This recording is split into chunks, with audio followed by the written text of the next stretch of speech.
Hello, you wonderful people, and welcome to another episode of Untitled Reviews. This being a show where I talk about TV shows that are dramas. For today's episode, I'm going to talk about The Bear, Season 3, Episode 5. A lot of really interesting things went down in this episode, so let's break it down. Well, first and foremost, I think it's interesting Nat's, obviously we open with her at the church, and I'm sure, obviously a lot is going through her mind. It's interesting because she has this conversation with Carmen later on when he's like, oh, have you called mom? And she's like, have you called Claire? And it's like, okay, I'm not trying to fight. She's like, tremendous. He's like, tremendous. It's like, both of you are kind of avoiding two big things in your, because it's like, he has not talked to Claire at all. Like, he hasn't even made an attempt at all. And it's like, because I think he doesn't feel like he deserves to make an attempt. It's like, what can I say? Because I think he feels like what I said was true, and me backpedaling is not going to make anything better. He's not good with, he can be good with people sometimes, but when it comes to people closest to him, I think just love is such a complicated thing for him that and I think it was just so new to him, and he's scared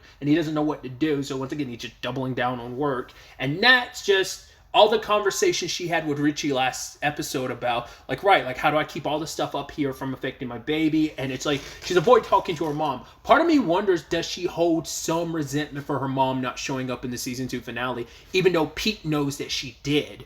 But even Pete was like, yeah, don't hold it against her, not this one. But maybe it's just other stuff. And then especially now that the baby's getting even closer, she's more worried about it. So that's why she probably doesn't even want to talk to her mom. Because I think it was even in the church she was triggered and thinking about fishes, that dinner, that it's like, who knows, the last time, because Carmen didn't, once again, it's kind of implied and it seems that that's the last time Carmen was around his entire family, so it's like, after that get together, who knows when the family ever got together, and who knows how often Nat was around her mom post that. That might have been the nail in the coffin of Nat being like, yeah, I'm going to be around mom as little as possible. We'll talk on the phone if it comes to that, but being in person, gathering for the family, who knows how often any of them saw their mom and talked to her.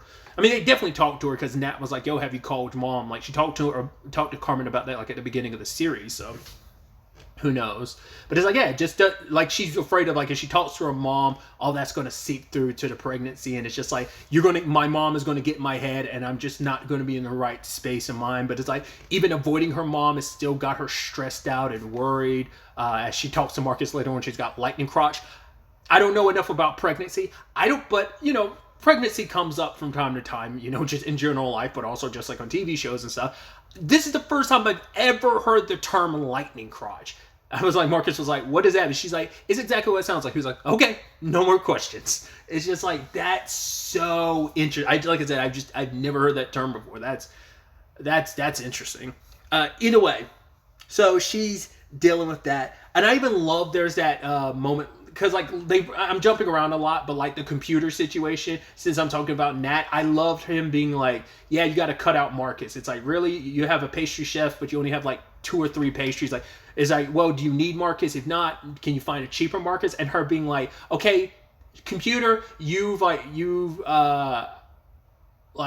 in our lives for so long. You she's like, I've known you for 35 years. You coach Mikey's Little League. You're nice to Pete. And I think the reason why that's so prominent is because so few people are nice to Pete. So it's hey, you being nice to Pete is actually a good thing. I wonder if it's because Pete and computer get along so well because he shares some of Pete's sensibilities.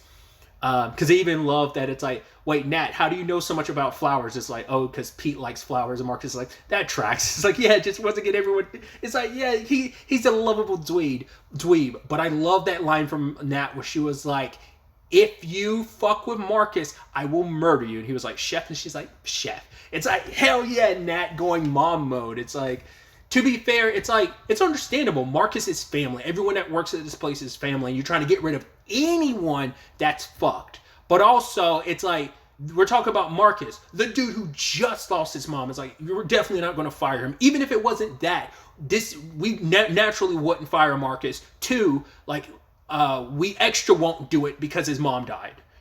Because he's such a sweetheart too. He's so lovable. Marcus, I think the general reaction, at least from I've seen from fans, where people talk about him, they're oh, Marcus, he's so cool, so sweet. He's got that energy about him. So because yeah, they're trying to cut costs, and it's it's just everything that can go wrong is just going wrong. So, but speaking of Marcus, he was with Sid, and they were cleaning out his mom's place. They were taking out the medical bed and all the equipment. And it's like, what do we do with all this other stuff? And it's like, is there anything you want to keep? And I'm sure that's kind of that hard thing of like, well, what do I keep? And if I do keep it, do I want anything that's just going to be a reminder of my mom? So it's like, yeah, just donate it. And so, Marcus does bring up like, yeah, sorry about the season 2 finale situation. She's like, you don't have to bring it. He's like, no, I made things kind of weird between us, and I'm sorry. And he said this line that I thought was so heartbreaking. He was like, I wish she would have been able to try that food. And I'm sure on some level, Sid kind of feels that too. It's a different situation because obviously like her mom was like, she was super young when her mom died. But it's like, I'm sure on some level, Sid wishes, she at least was able to accomplish like, hey, her dad has tasted her food. So there's that. So she has that to some extent, but it is that thing of like, right, she probably thinks like, oh, what would it be like if mom was still around, which, if I got an opportunity to taste my food, and like Marcus is like that too, where it's like he never got an opportunity for his mom to taste anything that he was making, especially all the stuff he's been making recently. So it's like, that was really sad. And obviously Sid tries to handle things in a very dark humor way of like, yeah, welcome to the Dead Moms Club, it's like, right, I'm not the president of it, but I do take minutes. And it's like, yeah, that does track. She's like, yeah, I'm an organized person. Sid and Marcus have always had a really good dynamic either way. So it makes sense that she would be the person that is there to comfort him, because she knows what it's like to be in a Dead Moms Club. So then we also have the situation of like Richie saw something on his phone. I'm like, what did he see? And it turns out that Ever is closing down. I was like, yo! That's such a punch in the face. Because I was like, the moment I saw that, I was like, right, obviously Richie's going to have that reaction. It's like, I was like, now what's Carmen going to feel? And like, Richie's wearing his feelings more on his sleeve, but like Carmen's just keeping that buried, but it's still affecting him because it's like, holy shit, like Terry's place is closing down. Like, how is that possible? Because if you like pause and read some of the article, it's like, nah, they still get heavy reservations and stuff like that 5-6 weeks in advance. But it's like, why is it closing? And then later on, Richie talks to Jess about it, and she was like, nah, it just feels like Terry woke up one day and was like, yeah, I don't love it anymore. I don't want to do it anymore. And that's the reason why it's closing. And obviously, it's a rough thing for everyone. It's like, oh yeah, Garrett's like kind of breaking down about it. And Richie's like, oh, did he do a speech? It's like, no, but he's kind of at a 4. So it's like, yeah. Even Jess is kind of like, it hasn't really hit me yet, so she doesn't know what she's going to do after. It's because they've got one more week of service and then the funeral, kind of like the final hurrah and goodbye, And apparently, like, it wasn't dramatic when Terry did it. It's like, oh, she handled it with like beautiful beauty and elegance. But yeah, obviously it's going to mean a lot to Richie. It's like, if it wasn't for like that experience at Ever and his conversation with Terry, all of that in conjunction made him who he is. Same thing for Carmi. It's like, Terry made me who I, like, put me in a position, pushed me to be better and better. Once again, she's the reason why he went to Copenhagen. So it's like, there's a lot there. Shit, like, Sid literally just saw Adam last episode. It's like, man, they teed that up, especially considering like that in conjunction with like, yeah, him working at like Carmi working with Luca and Adam at Terry's place, like at the beginning, like having those be part of the flashbacks is kind of like they readied you for that gut punch.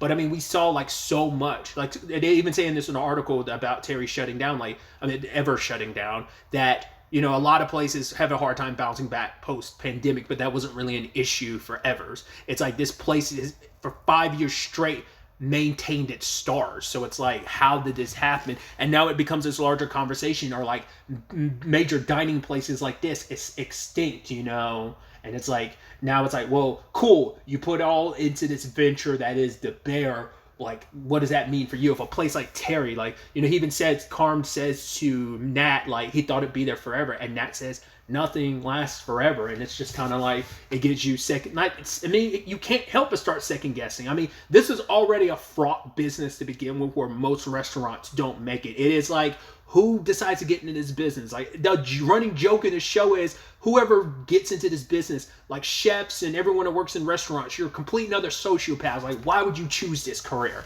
It becomes that, it's that, fucked up of a dark joke, but it's that. And, you know, all the investments, like literally everything that this has cost Carmi, and it's like, what will it even be worth it in the end? And it's like, yeah, it's kind of the journey, not the destination type of situation, but still, you know, it's like this was supposed to be a staple. This was something that was going to stay around. Like if Terry can't make it, Carmi's almost like, what the fuck? Like, what do I do? He didn't hear what Richie heard, but I'm curious, like, if he found out from Richie what, like, Jess said about why Terry's calling it quits. I wonder what that would do to Carmen, because he doesn't know. No one at the time knows. The only reason why it's like, I mean, Jess, I don't even know if that was true or if that was just pure speculation on Jess's part, or whether, like, because Terry never specifically said that. Jess was saying like that, saying it almost like it was kind of a guess, like she woke up and just decided no.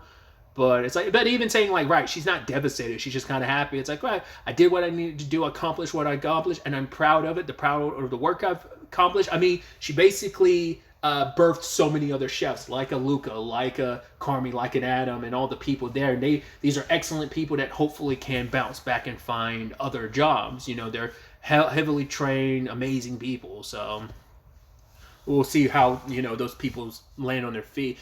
The funeral has got to be like one of these episodes. Like, even it might not have to be the entire episode, but hopefully it's a thing where both Carmi and Richie go, and they both can, like, it might, maybe going will end up help recover their relationship, because yeah, that relationship still has not bounced back. That's going to be, I guess, a major through line this entire season, just like how not good they are.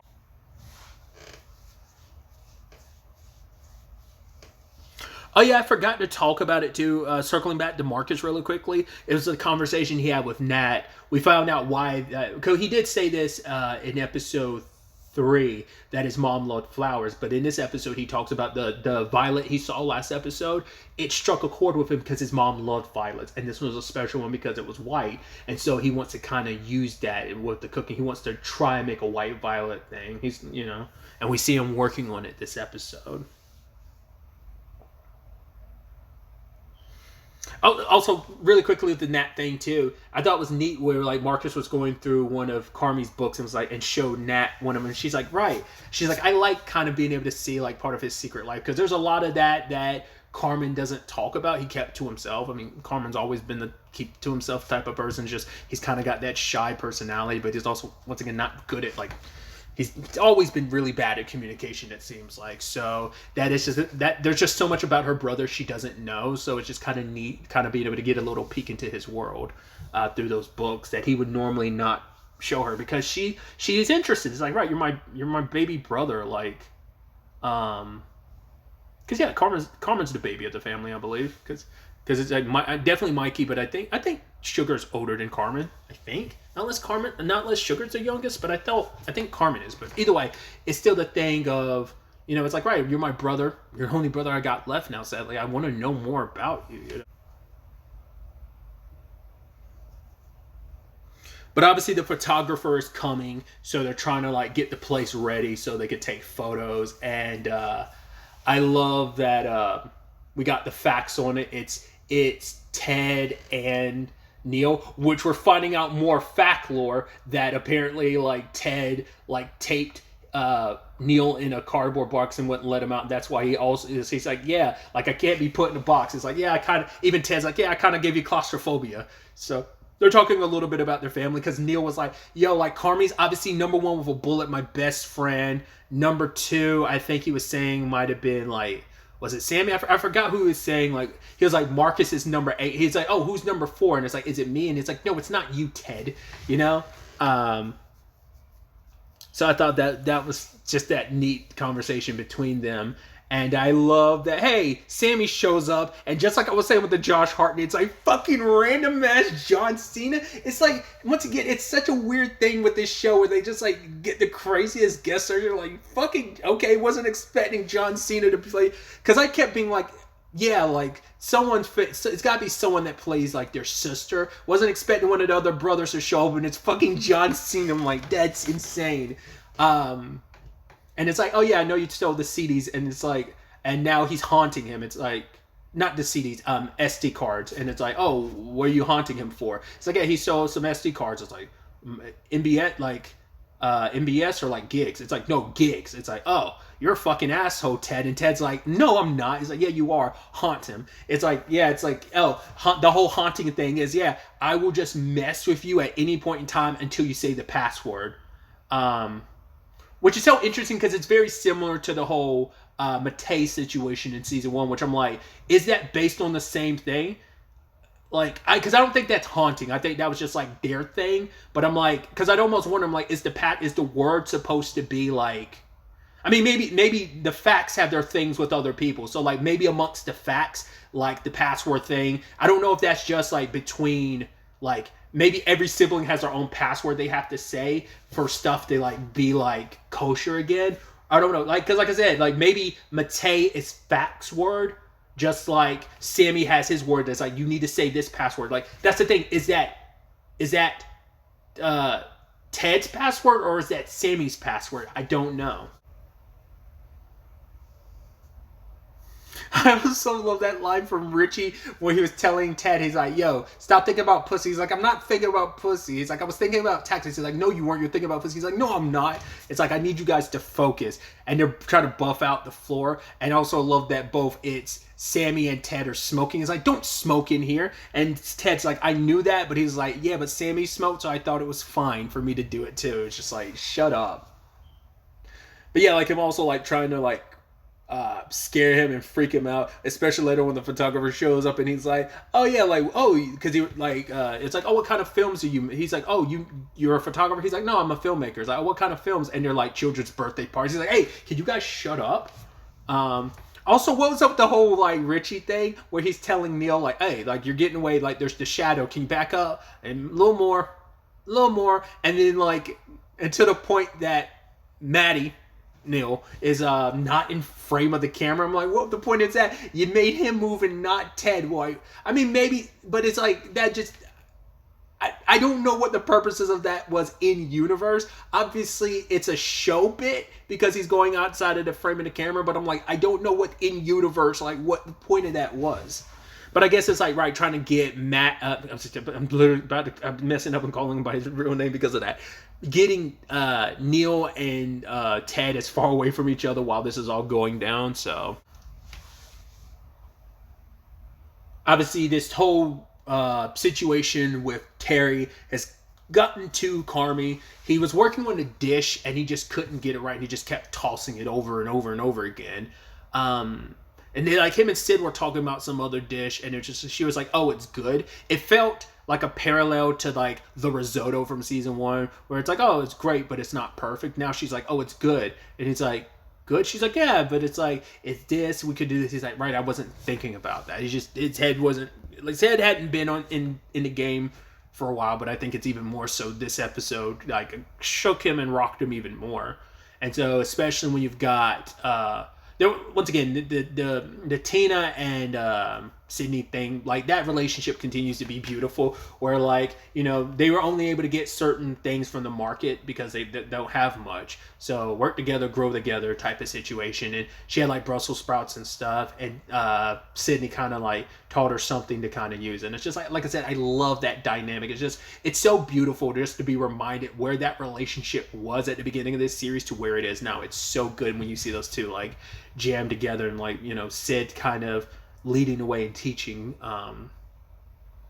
Tina. But either way, as I talked about previously, computer is here because yeah, I just love everyone's like, well, Sid gets introduced and it's like, oh, Marshall, he's like, computer. She's like, okay, computer. And just like, Nat, like, oh, hey, computer. It's like, hey, oh, hey, computer. Oh, hey, Bear. It just, and you can see Sid looking like, okay, so it's, to be fair, the family's known him for a hot minute, so it makes a lot of sense. But yeah, like basically running the laundry list of everything they're doing wrong. Like we got to make sure we save money. Basically, the only side of the business that's actually making money is Ibra's side with like the beef stuff. That's the only thing making money right now. So I think it was later on. At one point, Carmen was talking to Nat about trying to get like Chucky. Chucky's not Chester, is it?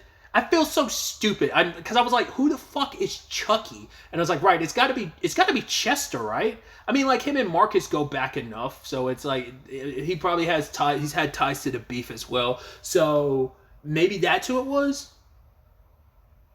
I don't know. I mean, maybe I'm being stupid. Like that's only a person I feel like that could be Chucky, not unless it's a character we're not supposed to know.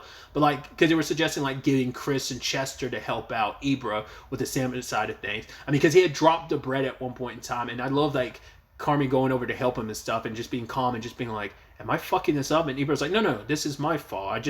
I did this thing wrong." But it's like, yeah, like because with everything going on, well, you know, just like I said, the Terry and Ever stuff just really fucked with him, and now he's like, am I fucking this up? And it's like, I don't know. Like, would they tell you if you were? You know, because I've tried to talk sense to you before, but you're kind of in your own zone. So like, I think you are, but I mean, I don't know. I really don't know. Especially with like, you know, computer coming in to kind of fix a lot of your like financial issues. It's like, oh, what about these black napkins? But Jimmy's like, I'm kind of, you know, not opposed to them because he's like, I like to wear a lot of black, so just to avoid getting lint on us. It's like, yeah, it fits perfectly. So it's like, okay, so the black napkins are staying.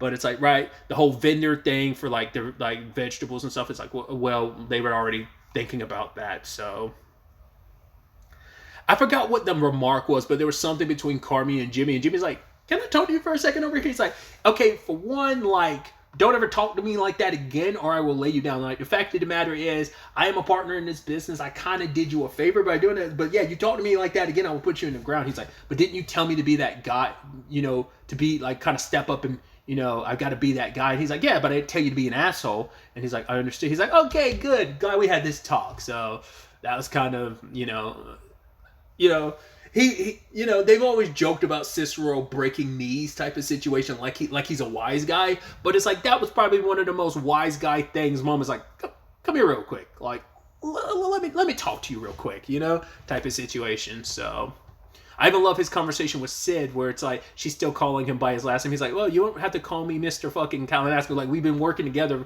We're practically business partners. Oh, wait, no, we're not, because you haven't signed the documents. And she's like, oh, it's exciting, right? She's like, yeah. He's like, oh, well, contain your excitement.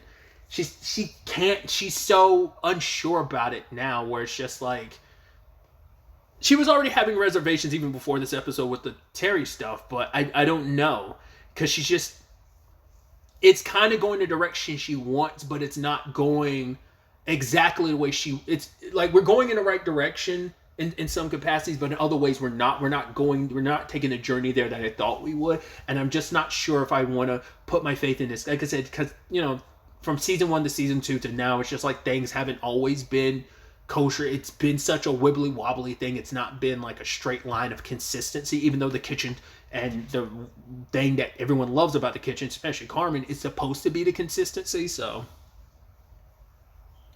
but even Cicero's kind of wondering if he's fucking up, because he's like, you know, he starts to wonder, it's like, because like Carmen, he's like, yeah, like something up with Carmen. He's like, yeah, it seems even more like strung up now, but like today in particular. It's like Sid didn't go into it, but like I said, the Terry stuff, but he actually kind of says like, yeah, I think it's my fault. And Sid's like, how? He's like, well, I wasn't there for them when they were kids. Like, he's like, he feels like, considering the fucked up family situations, like if I was there for the kids, like if I did more when they were younger, like maybe intervene more with the whole Donna, because like we saw during that Christmas dinner how, once again, it's not just how Nat, Mikey, and Carmi all how they handled their dynamic with Donna, like how they dealt with it. We also saw how the cousins and uncles and Lee, like how everyone did. Like, the big thing in that family is avoidance, you know? So it's kind of like, yeah, I kind of feel responsible. Like, they're fucked up, and now am I doing Carmi any favor by buying him a restaurant? And in fact, I probably like made that any worse. It's almost like, for him, it's like someone who has addiction issues. It's like, oh yeah, I just gave them alcohol. You know, I didn't think it, you know, it's not equatable, but someone, basically you're like, oh, someone who has has an addictive personality, so you gave them a vice and they became extremely addicted to it. It's kind of that. So it feels like he feels responsible, but Sid's like, yeah, but at the end of the day, you were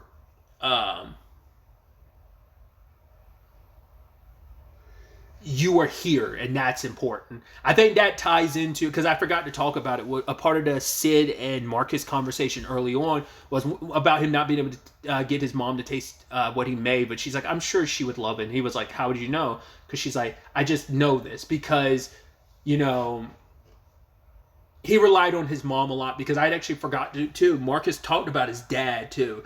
And it's he wasn't in the picture. It's like, it wasn't just when mom got sick, he had nothing to do with it. It's like, he wasn't really there. I relied on my mom a lot. It's like, and he's like, oh, Sid, do you rely on your dad a lot? And she's like, yeah. And it's like, yeah, and he kind of loves it. And she's like, how'd you know? He's like, yeah, I kind of just get that feeling about it, you know? So I think all of that probably came up in that moment where it's like, at the end of the day, like, Jimmy, you're here, you know? And that speaks volumes, so... But I also love Sid and Sammy's introduction where it's like, oh, hey. And she's like, I don't even know you. He was like, I'm Sammy. She's like, I'm Sid, you know?